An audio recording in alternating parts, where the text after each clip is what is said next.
안녕하세요. 12월 9일 수요일 새벽 예배를 하나님께 올려드립니다. 기도하십니다. 언제나 좋으신 하나님 감사합니다. 새벽에 하나님이 도우시리라 약속하셨기에 오늘 이 아침부터 말씀으로 하루를 시작합니다. 여호와께서 사람의 걸음을 정하시고 그 길을 기뻐하신다 하셨사오니 우리의 인생을 정하시고 그 달려가는 길 가운데 동행하셔서 하나님의 기쁨 되는 성도, 가정, 자녀, 교회가 될 수 있도록 우리에게 성령의 충만함으로 감동하심으로 동행하여 주시옵소서. 오늘도 말씀하시길 소망하며 예수님의 이름으로 기도했습니다. 아멘. 우리 예찬송가 330장, 새찬송가 272장 고통의 멍에 벗으려고 찬양합니다. 고통의 멍에 벗으려고 예수께로 나갑니다. 자유와 기쁨 베푸시는 주께로 갑니다. 병든 내 몸이 튼튼하고 빈궁한 삶이 구해지며 죄악을 벗어버리려고 주께로 갑니다. 낭패와 실망 당한 뒤에 예수께로 나갑니다. 십자가 은혜 받으려고 주께로 갑니다. 슬프던 마음 위로받고 이 생의 풍파 잔잔하며 영광의 찬송 부르려고 주께로 갑니다. 교만한 마음을 내버리고 예수께로 나갑니다. 복 되신 말씀 따르려고 주께로 갑니다. 실망하니 몸 힘을 얻고 예수의 크신 사랑받아 하늘의 기쁨 맛보려고 주께로 갑니다. 주의 길을 벗어나서 예수께로 나갑니다.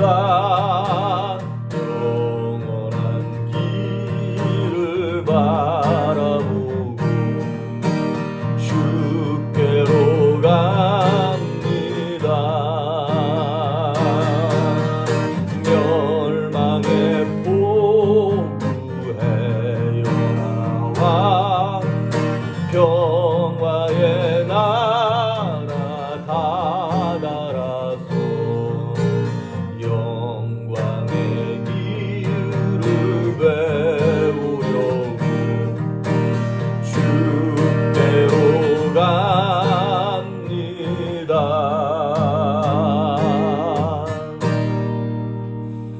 아멘. 오늘 우리에게 주시는 말씀은 마태복음 11장 20절에서 30절에 있는 말씀입니다. 마태복음 11장 20절에서 30절 말씀까지 봉독해 올립니다. 예수께서 권능을 가장 많이 행하신 고을들이 회개하지 아니하므로 그때 책망하시되 화 있을진저 고라시나 화 있을진저 벳세다야 너에게 행한 모든 권능을 두로와 시돈에서 행하였더라면 그들이 벌써 베옷을 입고 제에 앉아 회개하였으리라. 내가 너희에게 이르노니 심판날에 두로와 시돈이 너희보다 견디기 쉬우리라. 가버나움아, 내가 하늘에까지 높아지겠느냐? 음부에까지 낮아지리라. 내게 행한 모든 권능을 소돔에서 행하였더라면 그 성이 오늘까지 있었으리라. 내가 너희에게 이르노니 심판날에 소돔 땅이 너보다 견디기 쉬우리라 하시니라. 그때 예수께서 대답하여 이르시되 천지의 주제이신 아버지여, 이것을 지혜롭고 슬기 있는 자들에게는 숨기시고 어린 아이들에게는 나타내심을 감사하나이다. 옳소이다. 이렇게 된 것이 아버지의 뜻이니이다. 내 아버지께서 모든 것을 내게 주셨으니 아버지 외에는 아들을 아는 자가 없고 아들과 또 아들의 소원대로 계시를 받는 자 외에는 아버지를 아는 자가 없느니라. 수고하고 무거운 짐진 자들아, 다 내게로 오라. 내가 너희를 쉬게 하리라. 나는 마음이 온유하고 겸손하니 나의 멍에를 메고 내게 배우라. 그리하면 너희 마음이 쉼을 얻으리니 이는 내 멍에는 쉽고 내 짐은 가벼움이라 하시니라. 아멘. 오늘 28절에 나오는 말씀이 우리 성도 크리스찬들의 가장 one of favorite, 가장 좋아하는 말씀이기도 하죠. 수고하고 무거운 짐진 자들아, 다 내게로 오라. 내가 너희를 쉬게 하리라. 자, 우리가 이 땅을 살면서 온전한 쉼이 있던가요? 부부관계도 그렇고 자녀도 마찬가지고 애가 생기기만 하면 좋겠다. 애 생겼더니 건강하기만 하면 좋겠다. 건강했는데 좋은 학교를 가면 좋겠다. 좋은 직장 들어가면 좋겠다. 한도 끝도 없어요. 하나 해결되면 또 하나 생기는 것이 참 인생이더라고요. 근데 우리가 착각하는 것이 있습니다. 뭐냐면 사람들은 내가 원하는 것을 얻으면 쉼을 얻는다고, 행복이 온다고 생각을 하는 거예요. 그런데 예수님은 말씀하시기를 뭐라고 말씀하시는 거냐면 주님께 가야 쉼을 얻는다는 거예요. 누구에게 가느냐가 내 인생의 안식을 얻는 것이지 내가 뭘 얻느냐, 뭘 갖고 있느냐가 우리에게 안식을 주는 것이 아니라는 것입니다. 오늘 앞부분에 예수님께서 책망을 하시면서 예수님이 권능과 기적을 가장 많이 행하신 고을들이 회개하지 않는 걸 보면서 예수님 탄식하시는 거예요. 그 대표적인 케이스가 고라신, 벳세다, 가버나움, 이 세 군데예요. 가버나움 같은 경우에는 마태복음 4장 13절에 보면 예수님께서 가버나움에 가서 사셨다라는 말이 나와요. 성경에서 복음서에서 예수께서 어디에 사셨다라고 표현한 것은 거기밖에 없어요. 그러니까 가버나움이 어딥니까? 그 위에 갈릴리 지역의 가장 큰 도시예요. 예수님이 태어나긴 베들레헴에서 태어나셨고 자라기는 나사렛에서 자라셨지만 사역을 중점적으로 거점을 두고 행하신 곳이 가버나움이에요. 그러니까 예수님의 헤드쿼터잖아요. 얼마나 많은 사람들이 거기에 모였겠을 것이며 예수님을 보러 왔겠습니까? 그런데 그 가버나움이 회개하지 않는 거예요.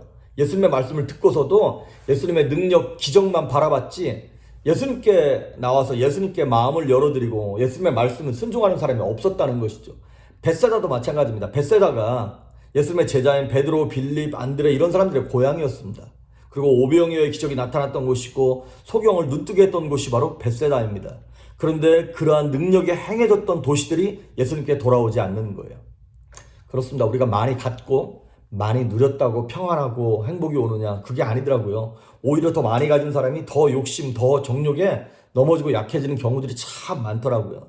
그래서요, 반면에 여기 보면 두로와 시돈 지역, 이런데 사실 두로와 시돈 지역은 예수님과 별로 접촉이 없던 곳이었습니다. 오히려 두로와 시돈은 구약시대에 보면 이세벨의 고향이에요. 바알 우상숭배 본거지가 두로와 시돈입니다. 그런데 거기서부터 어떤 역사가 일어나냐면 이 가나안 여인의 수로보니게 여인이 자신의 귀신 들린 그 딸을 고치기 위하여 예수님께 달려왔던 곳이기도 하고, 그러니까 오히려 말씀과 기적이 덜 나타났던 곳에 영혼들이 사모해가지고 그곳이 오히려 더 덜 교만하고 은혜가 넘치는 곳이다라고 예수님께서 책망하시는 장면인 것이죠. 그래서 어찌 보면 예수님께서 이 땅에 오셨을 때 많은 사람들이 메시아가 오면 예루살렘 정도는 오셔야지 싶었는데 예수님이 예루살렘이 아니라 작은 도시 베들레헴에서 오셨고, 또 유대 지역에서 예수님이 자라시고 교육받은 것이 아니라 저 갈릴리 위 촌동네에서 예수님이 거하셨던 것이죠. 약할 때 강함 주시는 하나님의 은혜가 그런 데서 나타나는 것 같습니다. 만약에 가버나움이나 이런 데서 행했던 능력을 소돔과 고모라 같이 막 그 악한 도시, 우리가 욕하잖아요. 그 악한 도시에서 행했다면 거기가 회개하고 돌아왔을 거다라고 예수님께서 탄식을 하시는 것입니다. 그래서 우리가 많은 설교를 들었다고 또 많은 기적을 봤다고 다 회개하고 돌아오는 게 아니더라고요.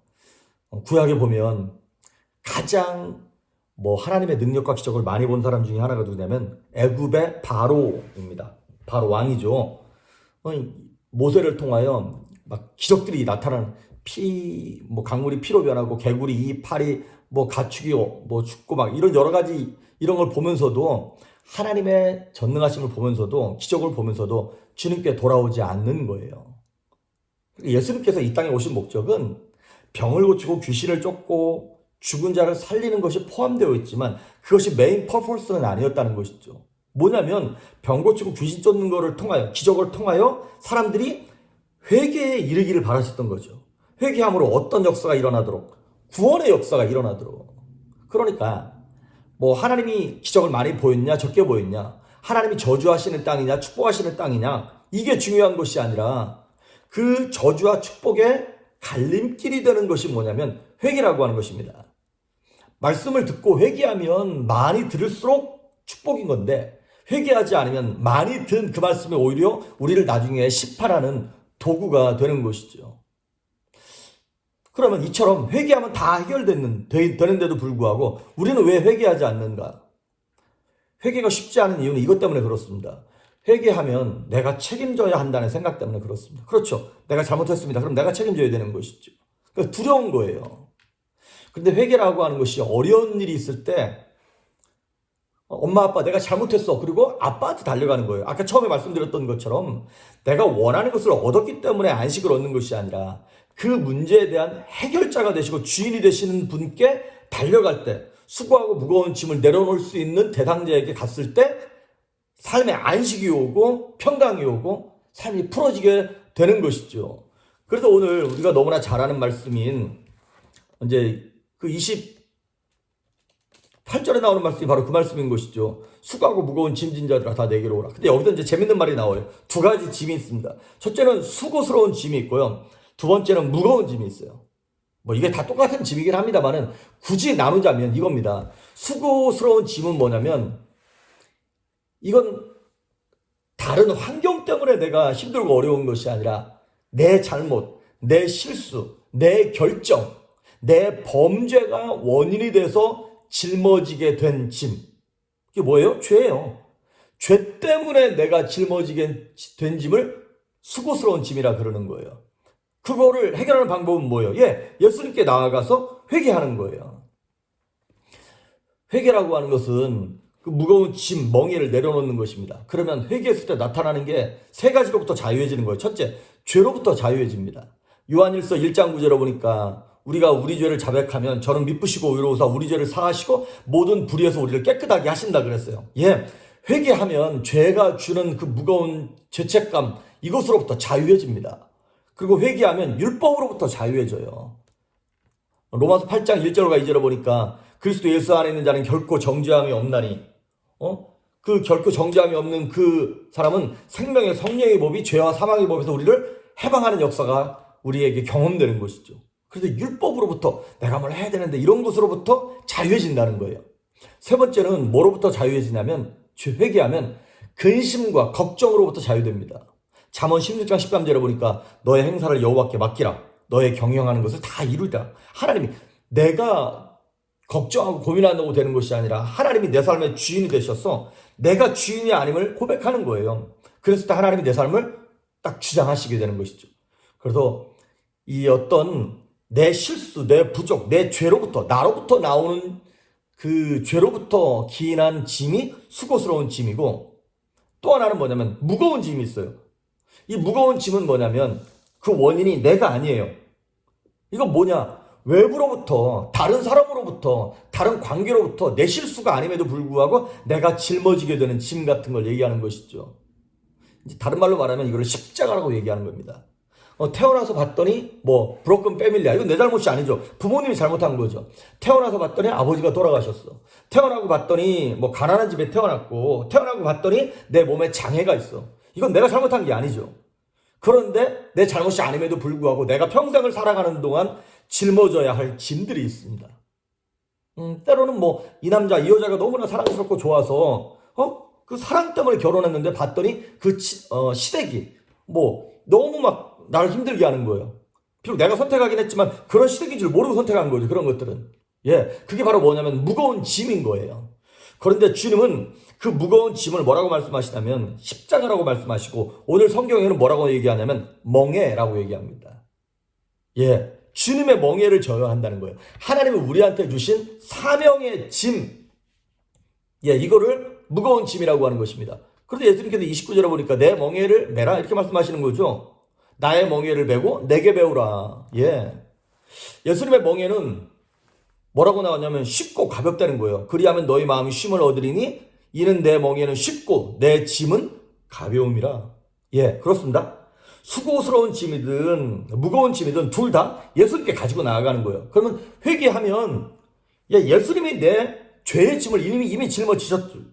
2000년 전에 십자가에서 예수님이 내 죄의 짐을 짊어지셨어요. 수고스러운 짐은 해결된 거예요. 뭐만 남은 거예요? 무거운 짐만 남은 거예요. 그런데 예수님 말씀하시기를 그 무거운 짐도 예수님이 지겠다는 거예요. 그럼 우리는 뭐를 지냐? 예수님이 그 무거운 짐을 짊어지시는 대신 예수님이 갖고 계신 짐을 우리에게 주시겠다는 거예요. 그게 뭐냐면 사명이에요. 사명의 짐. 그 옛날에는 시댁 문제, 아니면 어떤 장애의 문제, 환경의 문제, 내가 잘못한 게 아닌 것 때문에 나한테 왜 이런 저주가, 내가 내 인생에 왜 이러냐, 그리고 탄식하면서 살아갔는데 예수님을 믿고 예수님께 가지고 나가서 그 무거운 짐을 딱 올려드리고 나니까 예수님이 그걸 딱 가져가셨다가 나한테 다시 돌려주시는 거예요. 근데 다시 돌려주실 때는 그 무거운 짐으로 오는 것이 아니라 이제는 사명으로 오게 되고 기쁨으로 내가 당연히 져야 할 짐으로 오게 되는 것이죠. 예수님의 짐은 29절에 보니까 나는 마음이 온유하고 겸손하다 그랬어요. 그것이 예수님이 말씀하시는 온유와 겸손의 멍에를 매라는 거예요. 예수님이 지셨던 것처럼 이제 우리는 그 남편 문제든 시댁 문제든 부모님 문제든 물질 문제든 뭐든 이거를 내가 이들을 구원하기 위한, 하나님의 영광을 세상 가운데 나타나기 위한 사명이지 십자가의 짐으로 이제 기쁨으로 지라는 거예요. 옛날에는 정말 눈물이었고 통곡이었고 억울함이었고 탄식이었던 짐들인데 내가 왜 이거 언페어하다, 인생이 너무 불공평하다, 이런 고백이 나왔었는데 이제는 예수님께 그 멍에를 다시 돌려받고 난 이후에는 이제는 내가 기쁨으로 이걸 지겠다는 거예요. 내가 자발적으로 내가 헌신하는 거예요. 마치 부모가 자녀를 위해서 자발적으로 헌신하듯. 요한일서 5장 2절과 3절에 보면 하나님을 사랑하는 것은 이것이다. 우리가 그의 계명들을 지키는 것이 하나님을 사랑하는 거다. 근데 그 계명들은 무거운 것이 아니다. 이렇게 말씀하고 있어요. 그 짐이 무겁지가 않대요. 예수님께 갖고 나아가기 전에는 내 팔자야 막 눈물이었고 탄식이었거든요. 근데 예수님 만나고 나고 성령께서 내 안에 들어오시고 난 이후에는 그것이 감격이고 기쁨이고 내 헌신의 즐거움이라는 것이죠. 그렇게 될 수 있습니다.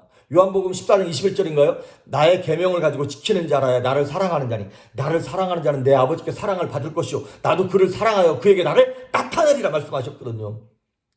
예수님의 말씀을 지키는 것이 기쁨이고 그게 예수님을 사랑하는 증거가 된다는 것입니다. 주님께서 주시는 은사와 기쁨으로 이제 무거운 짐을 기쁨으로 질 때 그거 능히 감당할 힘을 하나님께서 주신다는 거예요. 겉으로 볼 때 감당할 수 없어 보이는데 믿음으로 순종할 때 능히 힘이 생긴다는 것입니다. 우리가 손발이 있지만은 손발이 무겁다고 느껴본 적 없잖아요. 들것이 무게가 나가긴 나가는데 왜 그런 건가요? 이게 나기 때문에. 그런 것처럼 이제 우리가 예수 안에 거하고 예수님께서 내 안에 거하실 때 예수님의 온유와 겸손의 멍에를 우리가 짊어짐으로 말미암아 수고하고 무거운 짐들이 하나님 안에 들어가서 이제 우리가 그거를 짊어지고 이 땅에서 주님의 영광을 드러내는 저와 여러분 될 수 있기를 주의 이름으로 축복합니다. 기도하십니다. 예수님 감사합니다. 수고스러운 짐, 무거운 짐 다 십자가 밑에 가지고 나아갑니다. 주님이 해결하시고 이제 주님이 갖고 계신 온유와 겸손의 멍에를 다시 우리가 돌려받음으로 그를 기쁨으로 감당할 때 이 땅을 사는 것이 탄식과 눈물이 아니라 기쁨과 감사함으로 능히 감당해야 할 사역으로 힘있게 달려갈 수 있도록 우리에게 능력을, 갑절의 은혜를 허락하여 주시옵소서. 오늘도 주님 손 붙잡고 승리하길 간절히 소망하며 예수님의 이름으로 기도했습니다. 아멘.